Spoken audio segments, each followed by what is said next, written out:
Salve, salve torcedor alvinegro, sejam todos bem-vindos. Esse é um desabafo aqui do André Mexicano, um amigo de vocês. Se você não é inscrito no nosso canal, se inscreve no nosso canal, deixa o like aí, fortalece. A gente quer a evolução do Ceará. E Mexicano, você trouxe alguns jogadores que o Fortaleza contratou aí, e eu vou até repetir os nomes aqui, ó. A janela para o Fortaleza, até aqui. Ele trouxe um zagueiro chamado Tobias Figueiredo. Ele trouxe um lateral esquerdo chamado Gonçalo Escobar. Pedro Augusto é um volante. Se machucou um volante deles há pouco tempo. Marinho, um atacante. E Emanuel Machuca, que parece que também é atacante. Aí eu vou puxar para o nosso lado aqui. Vou puxar para o nosso lado o grande alvinegro. Mas Mexicano, você não vai comparar esses caras aí com o que o Ceará está trazendo. Vou porque é o seguinte. Na primeira linha, que é a linha mais dificultosa que o Ceará tem na Série B, e a gente só está jogando a Série B, os caras lá estão na Sul-Americana e estão no Brasileirão. E eu vou lembrar do Ceará do ano passado. Estava até dialogando com a rapaziada lá do Amorvozão, deixar meu abraço para o Itairone, para o Marcel, Matheus, né? Já também meu abraço para Samila, enfim, a galera tava numa resenha legal, ó. E aí a gente tava olhando o Ceará do ano passado, que chegou até as quartas de final da Sul-Americana, e o Ceará deste ano, com a saída do ex-presidente, né, o fracassado lá. A gente teve todas as oportunidades do mundo para chegar nas finais da Sul-Americana, algo inédito no futebol cearense, como é algo inédito no futebol cearense chegar nas quartas de final da Sul-Americana, como foi, né? E aí a gente vê as contratações do nosso rival e olha para as contratações do Ceará esse ano. Eu vou falar só agora quando a janela se abriu. A gente trouxe Orejuela, para mim um tremendo refúgio do São Paulo. A gente trouxe Sidney, com 34 anos de idade. A gente trouxe um lateral esquerdo, eu não sei o nome ainda está ajeitando a documentação, né? O Sidney também ainda está ajeitando a documentação. Para mim, das contratações que chegaram até agora, só o Bissoli, né? Guilherme Bissoli, no nome dele, para mim foi uma boa contratação. Vou olhar bem no futuro mesmo assim, sabe?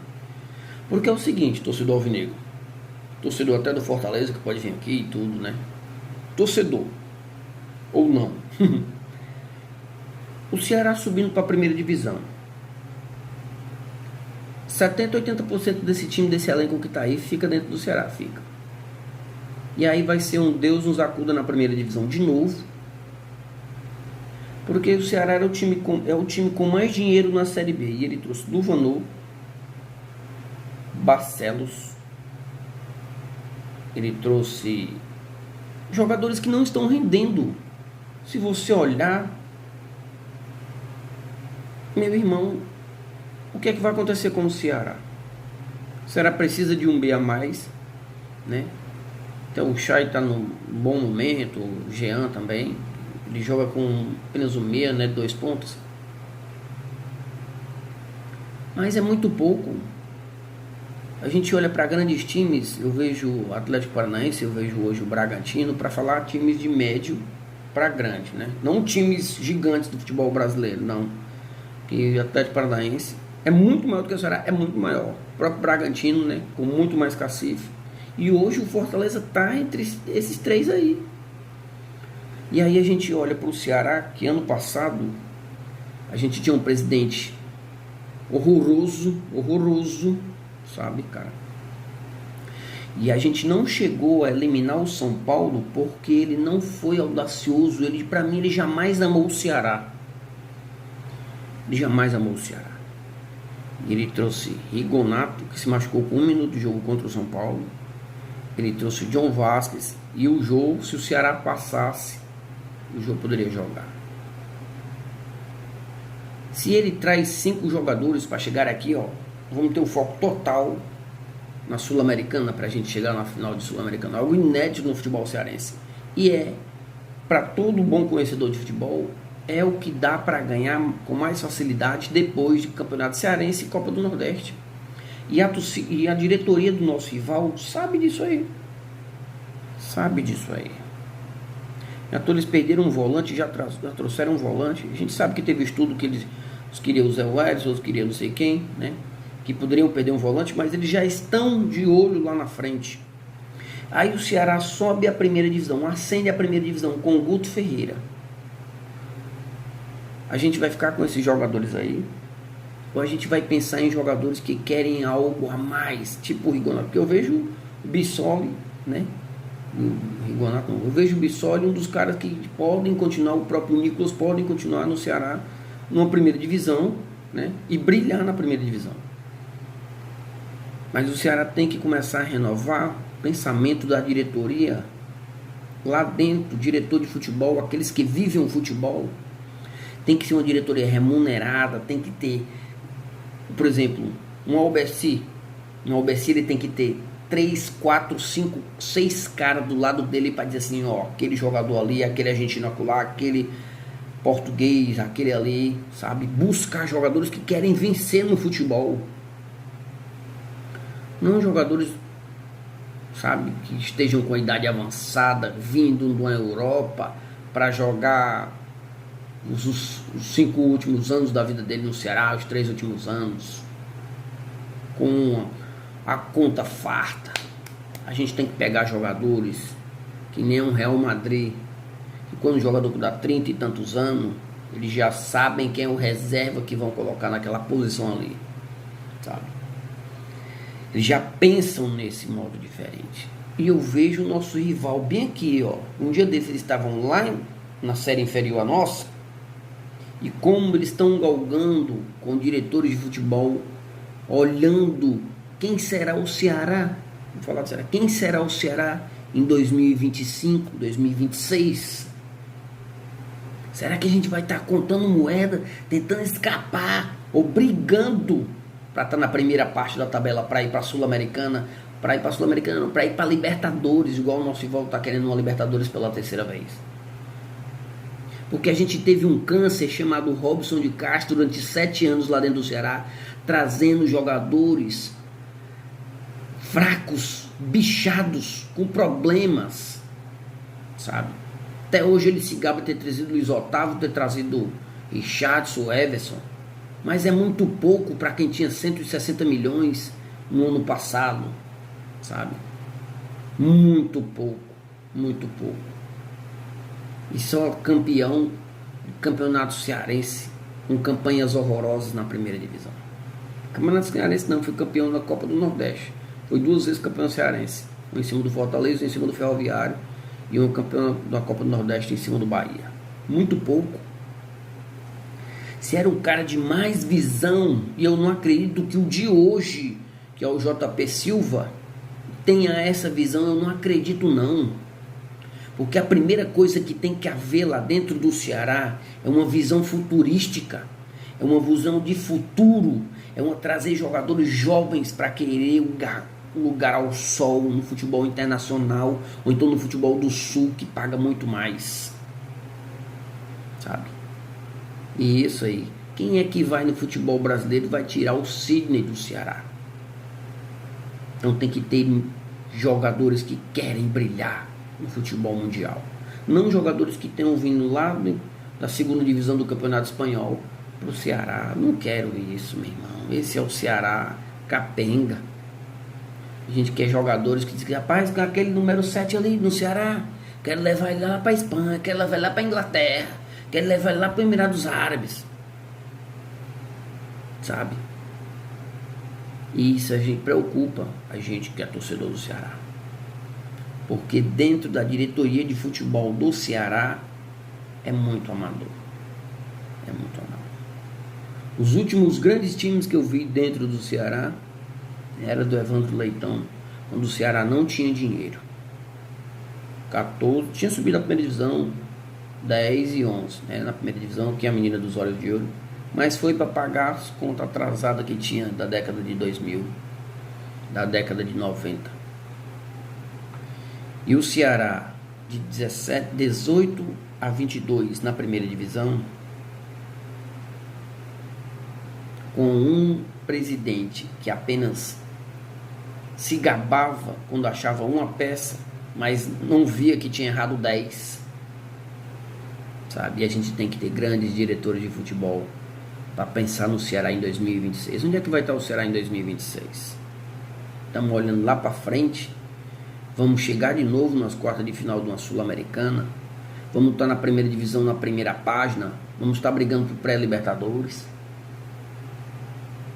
Vamos estar com um grande elenco, com jogadores saindo um e entrando outro. Esse cara querendo lugar ao sol, né?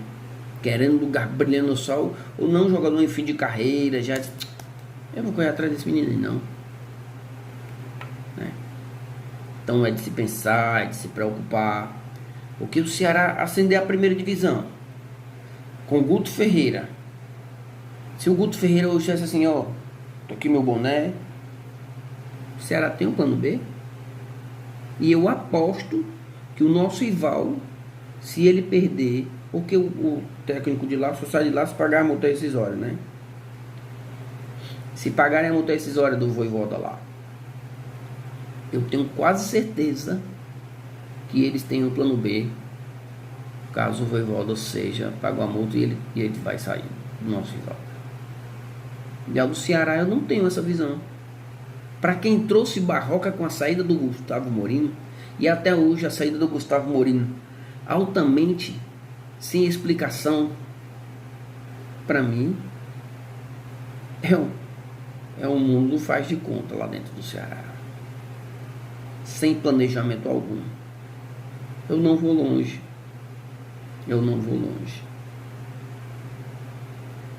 Quem é o lateral direito do Ceará? O Varley ou o Kaique, que é o melhor que tem? Orejuela não conta. E o Michel Macedo é jogador para mim. Kaique é volante mexicano. Então só tem hoje o Batedeira. Que o Orejuela é uma incógnita dentro do Ceará. Será que ele fica 2 anos no Ceará, o Orejuela? Então, torcedor, quem é o Ceará? Quem são os dirigentes do Ceará? Que experiência é essa que eles vão pegar em dinheiro, vão olhar para o departamento de futebol? Chega de construir lá nada, rapaz. Eu quero um time, o Ceará eterno do futuro, para dizer assim, olha aí, ó, chega um Red Bull aqui, é dureza para eles. Se eles fizerem um gol, a gente faz 2, né? Chegar o que? Um Atlético Paranaense aqui é dureza para eles. Esse eu tô pensando em 2024. Tenho medo. Fica naquele ioiô, só para primeiro, desce para segundo. Então tenta se agarrar, pelo amor de Deus, se segurando. Que a ousadia, o diretor de futebol vai presidente lá dentro do Ceará. É isso aí que a torcida almeja, a torcida quer. É isso aí que a torcida, sabe, tem um Ceará com planejamento de 2, 3 anos na frente. Uma coisa que eu vou falar para você: Vitor Gabriel saiu do Ceará, era emprestado pelo Flamengo. E lá não tinha como... Não, o Ceará ele tem poder de compra. O jogador é emprestado para o Ceará, mas o Ceará é o primeiro time a ter o valor da compra dele. O Ceará ganhou por vitrine, meu irmão.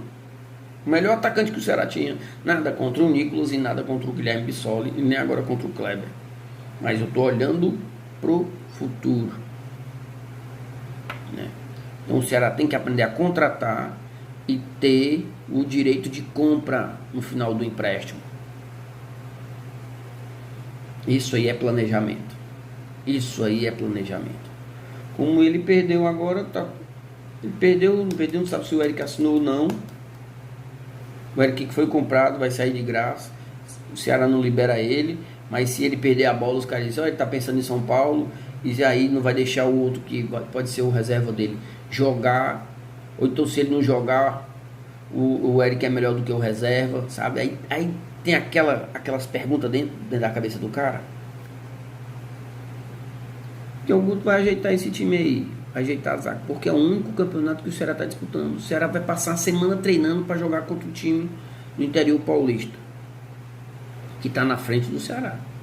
Que depois o Ceará vai pegar o time do Vila Nova, que é líder do campeonato. O planejamento do Vila Nova está melhor do que o do Ceará. O planejamento do Mirassol está melhor do que o do Ceará. É complicado. E a gente que ama o Ceará, a gente que quer o melhor para o Ceará, sabe que em direção de futebol, presidente, vice-presidente, tá muito amador lá dentro do Ceará, mas muito amador. A gente quer títulos, como o cara diz, meu irmão mexicano, subir tá bom. Subir tá bom é uma ova. São 31 participações na Série B. Eu quero ser campeão. Mas mexicano, hoje, pela burrice da diretoria, pela burrice dos diretores de futebol e da presidência ter trazido o Barroca, a gente perdeu tempo. Foram 4 jogos dentro do Castelão com derrota. O time do Barroca. Então a gente perdeu tempo, sabe? E a gente quer recuperar esse tempo. A gente quer ser campeão de uma Série B. Degrau a degrau, passo a passo, step by step. Mas pensando em títulos. É mais fácil ser campeão de uma Série B ou campeão de uma Sul-Americana? Deixa aqui nos comentários. Um forte abraço, torcedor alvinegro. Fiquem com Deus. E vai, Vozão.